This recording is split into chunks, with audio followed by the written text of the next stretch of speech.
Hey there, my name is Steven. If you appreciate this kind of content, feel free to give it a like, give it a subscribe, give it a comment. But really, what I wanted to come on here today to talk about is something that I talked about this week in an in-person class. Um, this was really on the topic of trauma healing, personal healing, and the importance of patience and acceptance in the process of undergoing our own healing. With that, right? Oftentimes, let's really kind of break it down in terms of this. You know, we might have, you might be an individual or someone might be an individual who has maybe experienced a lifetime of traumatic experiences, or a lifetime of experiences that have maybe put their nervous system into a state of perpetual fight, flight, or freeze.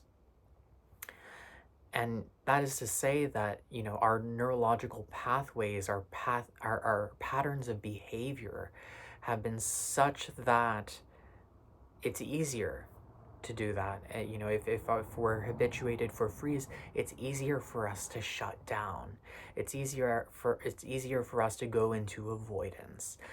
If we're more predispositioned for that fight response, it's easier for us to brace, to get, to put on the strong front, or to even go into defensiveness or even attacking. There's nothing wrong with this.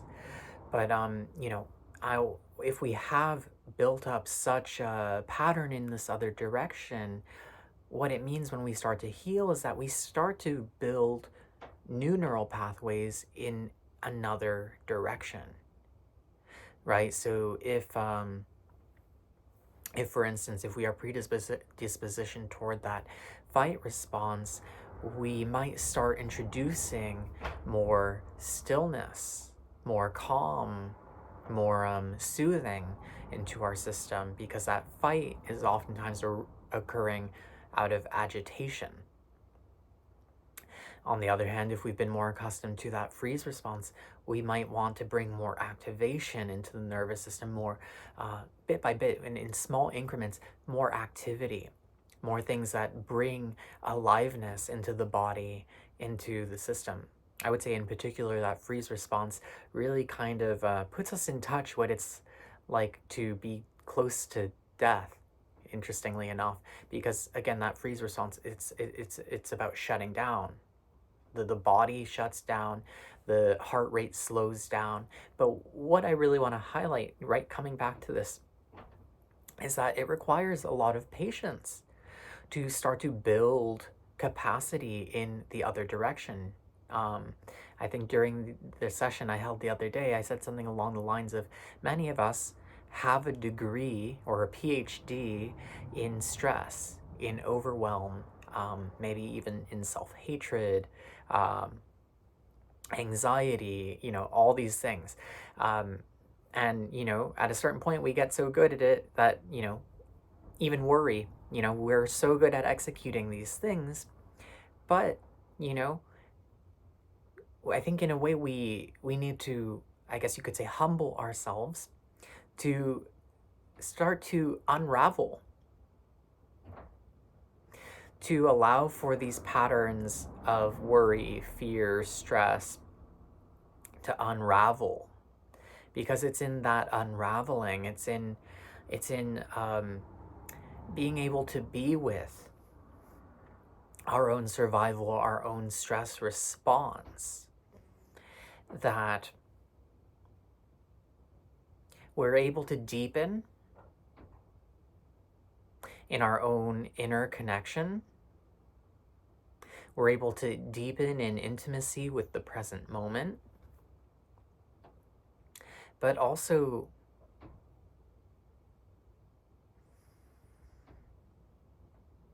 I guess what I'm trying to say is,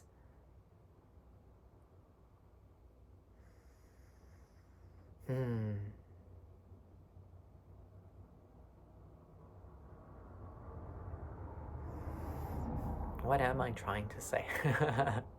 I think sometimes I get on these like riffs or these streams of thought, and then like I reach a cliff.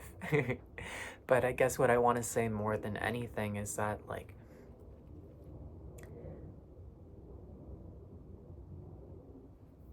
the process of healing trauma, the process of healing any emotional pattern, while we may do it to improve or to become better, I guess the important thing to ask ourselves is, am I approaching my healing from a place of wholeness?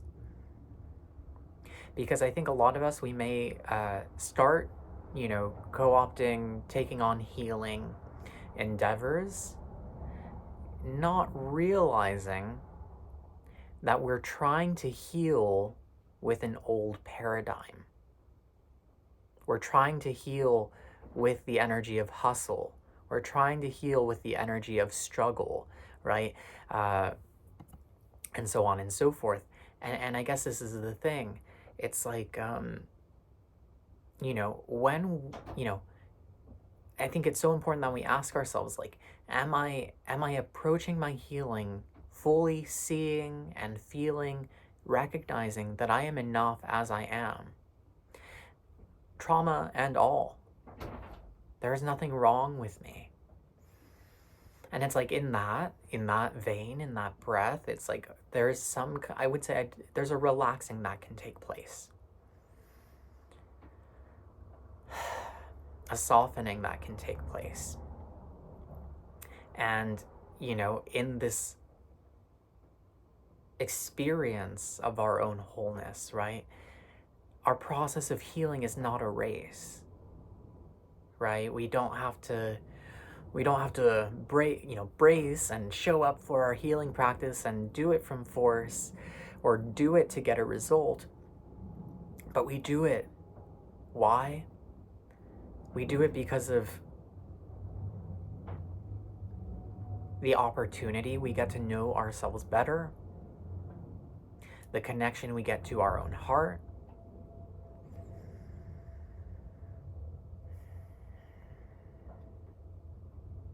we do it to connect more deeper and deeper and deeper with the present moment, to connect more deeply with our own heart, with our own breath, with our own experience, with our own senses,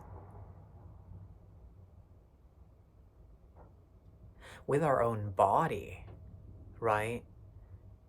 I think the very nature of traumatic experiences can oftentimes even lead us to leaving, exiting, disassociating from our body. And there is nothing wrong with disassociation, but, right, I think many people unknowingly are either living from their head,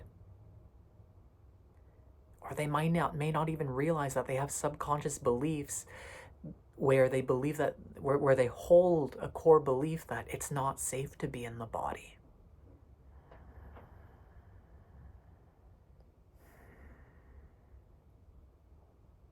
And the truth is, any pains that we have maybe accumulated from life experiences, emotional pain, from whatever it is, right? It just wants to be felt. It wants to be seen. It wants to be witnessed. And, and I guess the most liberating thing, I would say the most liberating thing is, the body wants more than anything to let go of pain.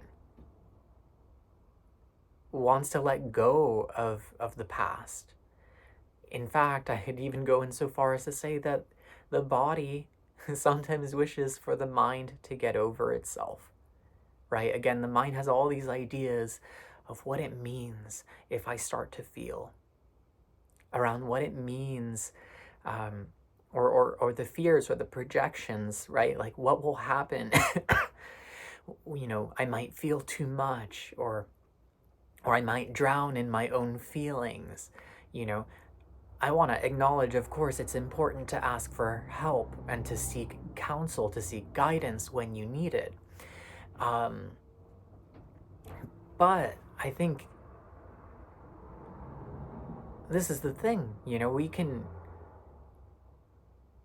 I'm just thinking of one of my teachers, specifically in the realm of like the Akashic Records, Meredith Cameron. She speaks a lot about uh, tuning into subtle openings. Like if we start to feel, if we're starting to feel, we can feel in very small bouts and continue on with our lives, right? We can feel for 30 seconds, for a minute, and we can honor that, create a subtle shift, a subtle opening, and we can continue on with our lives. We don't have to feel in long bouts. You don't have to feel over the course of an hour. You know, it can happen in small bits. That is how we build capacity. Um, and I guess really, yeah, I guess at the heart of this message, right? I just really want to just get across, because I get across this idea that you are whole as you are. You are whole as you are. You are whole as you are. And I know where I started on my journey was from that place of like, feeling like it was, yeah, it was just really about feeling like I was not whole or perfect as I was.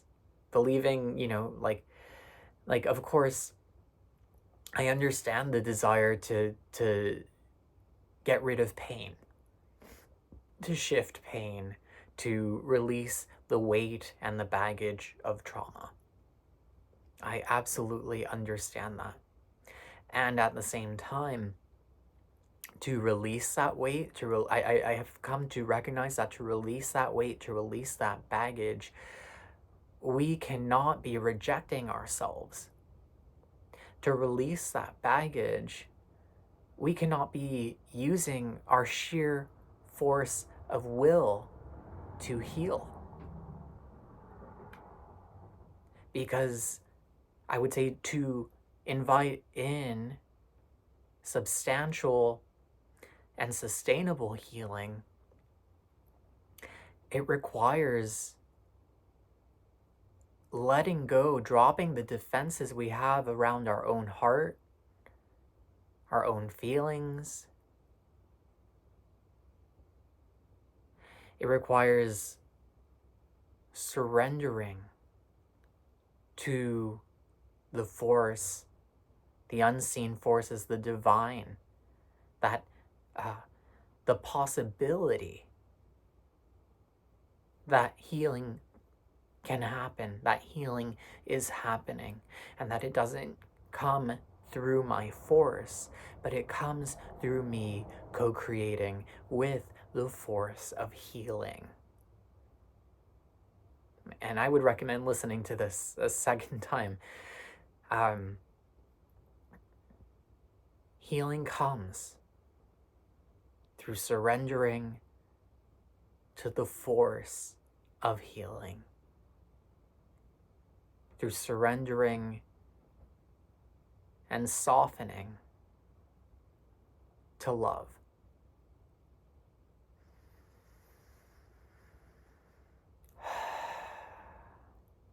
Letting go of the defenses in our hearts, becoming aware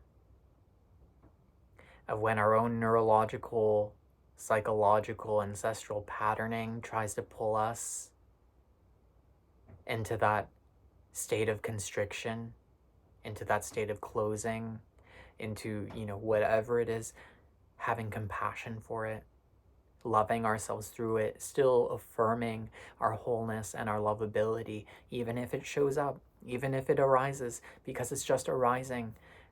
Oh, how can we breathe into that? How can we love that? How can we still soften in the face of that?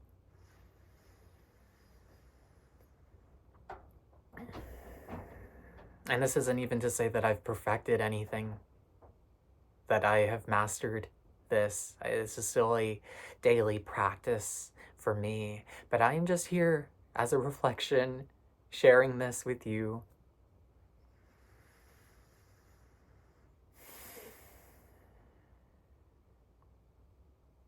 Feeling my heart, feeling my breath, feeling my body.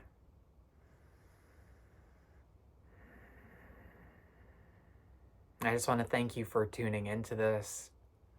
Remember to be patient with yourself, with your healing, with whatever you've been unraveling, whatever you've been releasing, whatever you have been stepping into. And my prayer is that you do it from a space of connection,